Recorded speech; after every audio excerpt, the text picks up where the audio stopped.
Media, electronic media, అలాగే కూటమి నాయకులందరికీ హృదయపూర్వక నమస్కారాలు తెలియజేస్తూ, మొన్న ద్రాక్షారామంలో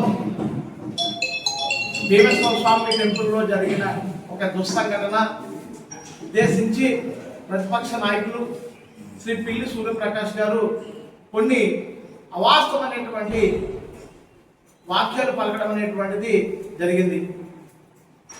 దాంట్లో మొట్టమొదటిగా మా సోదరులందరూ కూడా కొన్ని వాటికి సమాధానం చెప్పడం జరిగింది. అతి ప్రధానమైనటువంటిది ఒకే ఒక విషయం. వాసశెట్టి సుభాష్ గారు గెలిచినప్పటి నుండి ఈ నియోజకవర్గంలో ఉన్నటువంటి వైఎస్ఆర్ పార్టీ నాయకులు ముగ్గురు కూడా ఎల్లప్పుడూ విషయం చెబుతూనే ఉన్నారు.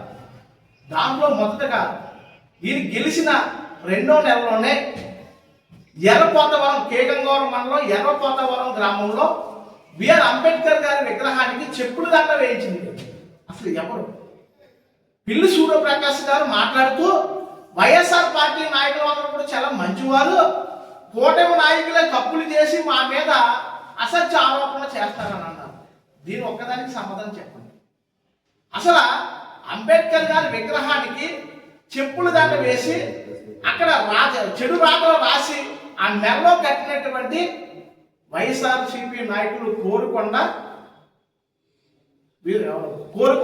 అతని పేరు స్వామినాయుడు, కోరుకొండ స్వామినాయుడు, అలాగే పిల్లి రాంబాబు, వీరు ఇద్దరునండి. ఒక ఎస్సీ క్యాండిడేట్, వాళ్ళిద్దరు కూడా కరుడు కట్టినటువంటి వైఎస్ఆర్ పార్టీ నాయకులు. అదే టైంలో ఇమీడియట్గా పోలీసు వాళ్ళు స్పందించి వారిని జైలుకి తీసుకెళ్ళడం కూడా జరిగింది. అప్పుడు ఆ పోరాటం కూడా మీకంటే ముందు మేమే వచ్చి కూటమి నాయకులందరూ కూడా రోడ్డు మీద బైఠాయించి నేరస్తుల్ని పట్టుకునే వరకు కూడా మేము మా పోరాటాన్ని ఆపలేదు. మరి ఆ సంఘటన జరిగి వెనక ఎవరున్నారు? వైఎస్ఆర్ పార్టీ నాయకులు. మరి మీరు నిజాయితీ పనులు అంటారేంటి? ప్రతి అనుక్షణం కూడా ఈ నియోజకవర్గంలో అలజడి సృష్టించడానికి మీరు మీ కార్యకర్తలు పనిచేస్తూనే ఉన్నారు. తర్వాత గుండు సున్నా అంటే నీవు ఏమీ లేదు, నీవు చేసేటువంటి పని లేదు, నీ మొత్తం ఇక్కడ అంతా నీ గుండు సున్నా అన్నారు. ఒకటి, పిల్లి సూర్యప్రకాష్ గారు మాట్లాడుతూ ఉంటే ఆయన మాటల్లో అందరికి కూడా అభద్రతా భావం అనేటువంటి కనిపించింది. ఏంటంటే ఇక్కడ సంఘటన జరగగానే ఎక్కడో రాజమండ్రిలో ఉన్నటువంటి చెల్లిపోయిన వేణుగోపాలకృష్ణ గారు మాట్లాడటం, మండపేటలో ఉన్నటువంటి తోటతిరుమల గారు ద్రాక్షారామం వచ్చి డైరెక్ట్గా మాట్లాడటం వీరికి భయం వేసింది.